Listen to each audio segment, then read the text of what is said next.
izinkan saya Fadilah menyampaikan secara spesifik aspirasi daripada perawat yang barangkali diusulkan pada masing-masing pasien.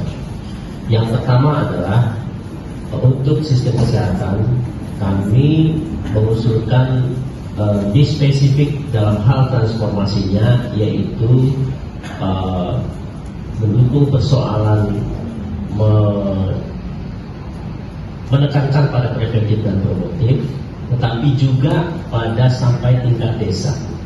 Kalau perlu, Capres atau Presiden yang akan datang membuat satu sistem pelayanan kesehatan di desa sampai pada misalnya ada perawat desa dan lain sebagainya dijadikan sebagai aparat desa. Ya, saya kira itu penting. Yang kedua adalah mendukung persoalan mandatory spending tadi untuk salah satunya peningkatan perhatian pemerintah pada kualitas sumber daya manusia.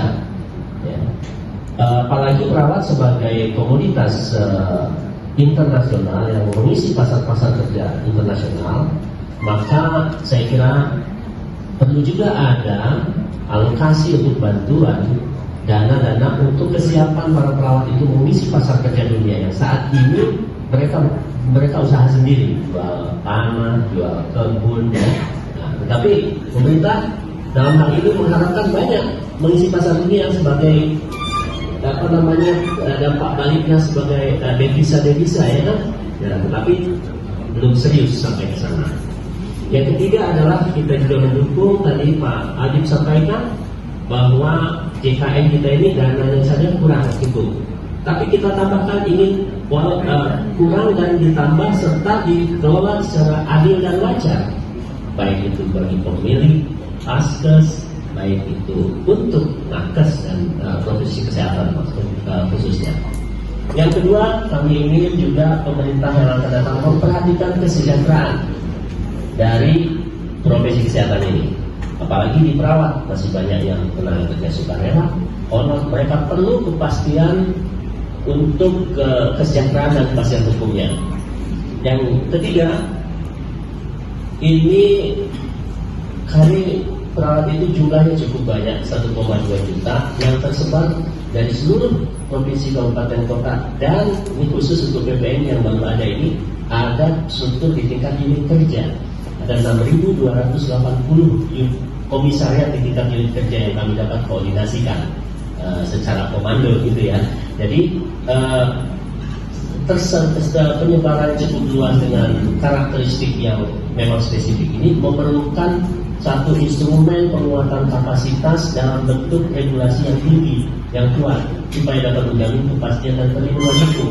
Maka kami, kalau ada capres yang sudah ingin menyatakan bahwa akan menghidupkan kembali undang-undang keperawatan, rasanya nggak ragu 1,2 juta orang itu akan menuju ke sana. Ya. Berikutnya, saya kira karena cuma masih 3 menit setengah. Iya. Yang kami baca, walaupun kita orang kesehatan tapi juga baca-baca soal ketatanegaraan gitu. Negara demokrasi yang maju itu rasanya sangat memerlukan sekali peran civil society atau masyarakat madani. Jadi oleh karena itu peran daripada masyarakat madani khusus di keprofesian diwakili organisasi profesi ini dalam konteks penyelenggaraan pelayanan kesehatan dan penentuan kebijakan itu tentu harus dilibatkan, bukan dihilangkan, bukan dinafikan. Kira-kira seperti itu.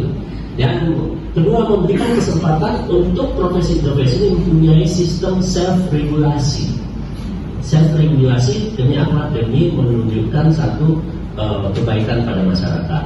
Itu sehingga kita mendukung pernyataan Pak Adib tadi untuk meningkatkan atau menghidupkan lagi peran organisasi profesi di dalam kesehatan. Yang terakhir, kami berharap para capres ini nanti akan menunjuk seorang menteri kesehatan yang paham kultur profesi kesehatan ini dalam pelayanan kesehatan, bukan yang mengutamakan adu domba, bukan yang mengutamakan mengkotak-kotakan. Tapi kita memerlukan satu kebersatuan di dalam melayani masyarakat sehingga terjadilah kualitas yang baik. Terima kasih. Assalamualaikum warahmatullahi wabarakatuh. Selanjutnya langsung dari IPI. balik anggota nomor badan. Ya, terima kasih.